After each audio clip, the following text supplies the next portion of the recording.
And so then we see the intersection point here is actually at negative 10.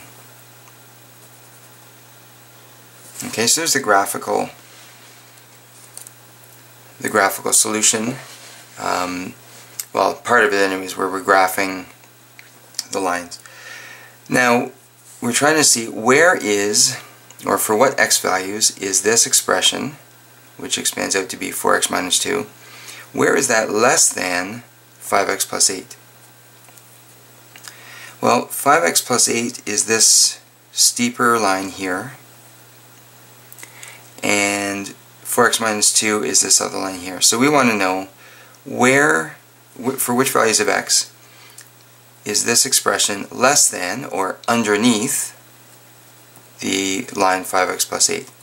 So if we take a look over here, 4x plus minus 2 on this side is actually above this line 5x plus 8. So that's where 4x minus 2 is greater than 5x plus 8. So we look past the intersection point at x equals negative 10, and we see that 4x minus 2 is now underneath or less than the line of 5x minus 8. So for all these x values greater than 10, the graph of 4x minus 2 is less than, in other words, underneath 5x plus 8. Okay? Now if you check on Desmos and you can graph both of those, you can actually put this whole inequality into the formula, or into the equation box, and you'll actually get the shaded area where all the x values are less than, or where the x values where this expression is less than this other expression here. Okay, so I'm going to just expand this through here. So I'm going to get negative 2 plus 4x less than 5x plus 8. Do this algebraically now.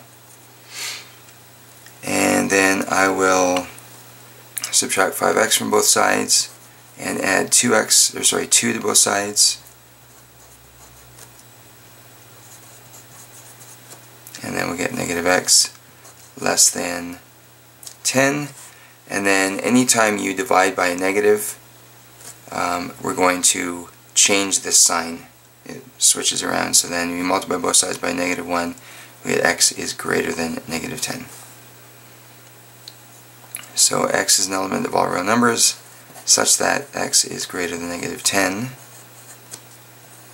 That's the set notation form of the solution, or we can say x is an element of negative 10 to infinity, both with round brackets because neither of these are included in the solution set.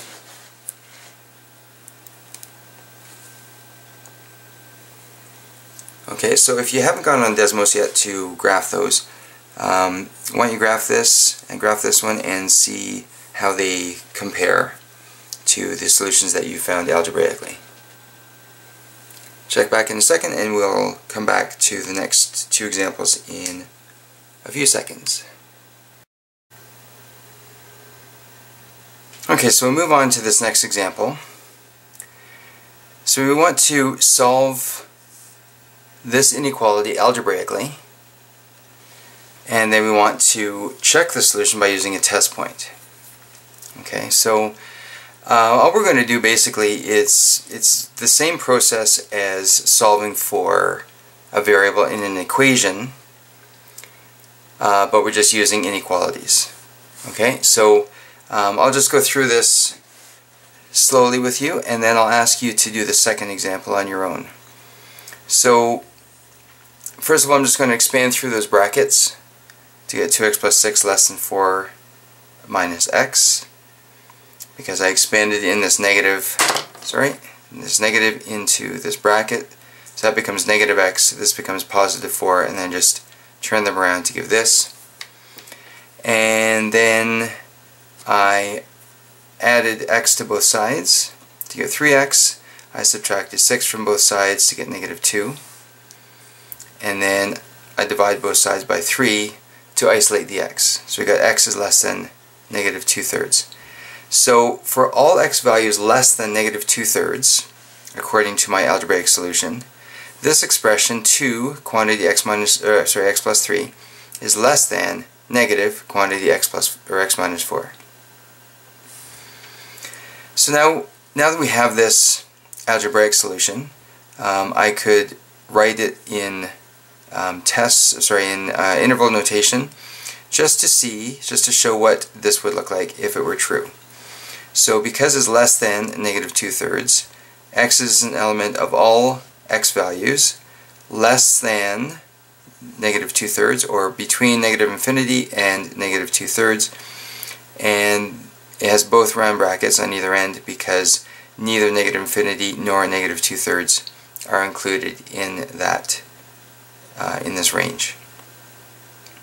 So we use a test value, and so we're going to test x equals -1, and what we're going to do, instead of substituting in -1 into this inequality as it is and then work out both sides while maintaining that negative or that inequality sign in the middle, what we're actually going to do is we're going to separate the left side and right side and do them individually, just to make sure that we are actually testing to see if left side equals right side or left side is less than right side.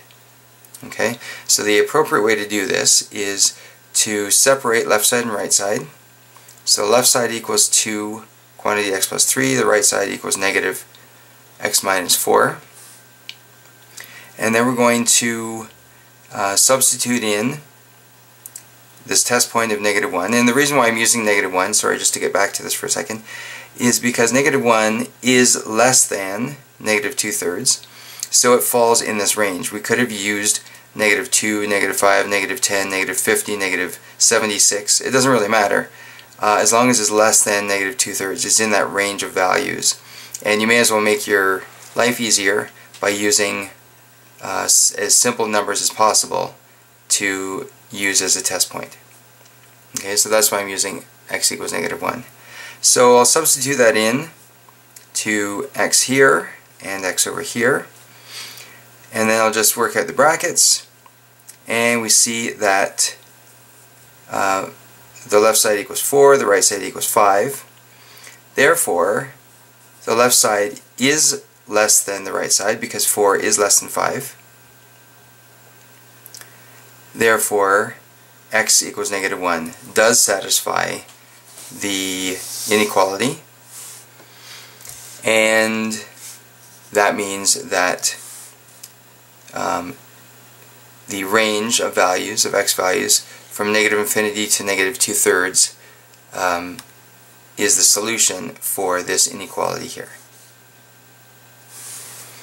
Okay, so now if we do the same thing for the second example, I'm going to ask you, I know it's a little bit more challenging, but I'd like you to work through the same process, do the reverse order of operations to isolate for x, and come up with some statement of which x values would satisfy this inequality.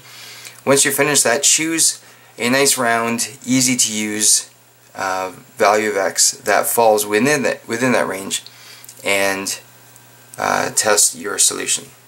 Okay, so pause the video now and check to see what your solution would be.